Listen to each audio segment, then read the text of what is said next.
മുഖ്യമന്ത്രിക്ക് യുവതി നൽകിയ പരാതിയുമായി ബന്ധപ്പെട്ട SIT അന്വേഷണം പുരോഗമിക്കുകയാണ്. അറസ്റ്റ് ഭയന്ന രാഹുൽ ഒളിവിലാണ്. അതിനിടെയാണ് പുതിയ ബലാത്സംഗ പരാതി ഉയരുന്നത്. പരാതിക്കാരി 23 വയസ്സുകാരിയായ സംസ്ഥാനത്തിന് പുറത്ത് താമസിക്കുന്നയാൾ. വിവാഹ വാഗ്ദാനം നൽകി രാഹുൽ പീഡിപ്പിച്ചു എന്ന് തന്നെയാണ് ഈ യുവതിയുടെയും പരാതി. പരാതി നൽകിയിരിക്കുന്നത് KPCC അധ്യക്ഷൻ സണ്ണി ജോസഫിനും AICC അധ്യക്ഷൻ മല്ലികാർജ്ജുൻ ഖാർഗെയ്ക്കും പ്രിയങ്ക ഗാന്ധിക്കും സോണിയാഗാന്ധിക്കും രാഹുൽ ഗാന്ധിക്കും. ഇൻസ്റ്റഗ്രാമിലൂടെയാണ് പെൺകുട്ടിയും രാഹുലും തമ്മിൽ പരിചയത്തിലാകുന്നത്. പിന്നാലെ ആ ബന്ധം ടെലഗ്രാമിലൂടെ തുടർന്നു. വിവാഹം കഴിക്കാമെന്ന വാഗ്ദാനം പെൺകുട്ടിക്ക് മുന്നിലേക്ക് രാഹുൽ വെക്കുന്നു.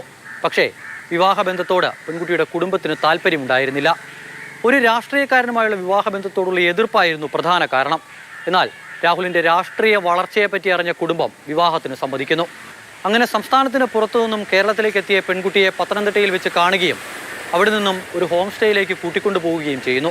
അവിടെ വെച്ച് ബലാത്സംഗം നടന്നു എന്നാണ് പരാതിയിൽ വ്യക്തമാക്കുന്നത്. രാഹുലിനെതിരെയുള്ള ആദ്യ പരാതിയിലും വിവാഹ വാഗ്ദാനം നൽകി ബലാത്സംഗം ചെയ്തു എന്നുള്ളതാണ് പറഞ്ഞു വെക്കുന്നത്. അതുമായി ബന്ധപ്പെട്ട കേസിലെ രാഹുലിൻ്റെ ജാമ്യാപേക്ഷ നാളെ കോടതിയുടെ പരിഗണനയ്ക്ക് വരാനിരിക്കുകയാണ്. അപ്പോൾ പുതുതായി ഉയർന്ന ബലാത്സംഗ പരാതി ആ കേസിൽ രാഹുലിന് വെല്ലുവിളി സൃഷ്ടിക്കുമെന്ന് ഉറപ്പ്. ആദ്യ പരാതി ഉയർന്നപ്പോൾ രാഹുലിനെ പാർട്ടിയിൽ നിന്നും സസ്പെൻഡ് ചെയ്താണ് പാർട്ടി തടിയൂരിയത്. വീണ്ടും പരാതി എത്തുമ്പോൾ എന്ത് നടപടി പാർട്ടിയുടെ ഭാഗത്തു നിന്നും ഉണ്ടാകുമെന്നുള്ളതാണ് കണ്ടറിയേണ്ടത്. നിങ്ങൾക്കറിയാവുന്ന കാര്യമല്ലേ, KPCC പ്രസിഡന്റ് അങ്ങനെ ഒരു പരാതി വന്നപ്പോൾ അദ്ദേഹം ഒരു മണിക്കൂർ പോലെ അത് കയ്യിൽ വയ്ക്കാതെ അപ്പോൾ തന്നെ അത് DGPക്ക് ഫോർവേഡ് ചെയ്തു. ഇതിനേക്കാൾ മാതൃകാപരമായിട്ടൊരു പാർട്ടി എങ്ങനെ ചെയ്യും? മുഖ്യമന്ത്രി പിണറായി വിജയൻ്റെ കയ്യിൽ കിട്ടിയ പരാതി അയച്ചിട്ടില്ലല്ലോ. CPM പാർട്ടി സെക്രട്ടറിക്ക് കിട്ടിയ പരാതി പലർക്കും അയച്ചിട്ടില്ലല്ലോ. പോലീസ് അയച്ചിട്ടില്ലല്ലോ, പ്രധാനപ്പെട്ട പലരെ കുറിച്ചും. പക്ഷേ കോൺഗ്രസ് ഇതാണ്. കോൺഗ്രസിനൊരു പരാതി കോൺഗ്രസ് പ്രസിഡന്റിന് KPCC പ്രസിഡന്റിന് കിട്ടിയപ്പോൾ അദ്ദേഹം അപ്പം തന്നെ പോലീസിന് ഫോർവേഡ് ചെയ്തു.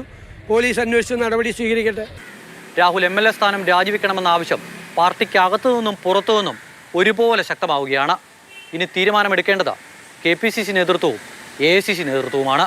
മൽത്തേനമ്പറമ്പിൽ, മാതൃഭൂമി ന്യൂസ്, തിരുവനന്തപുരം.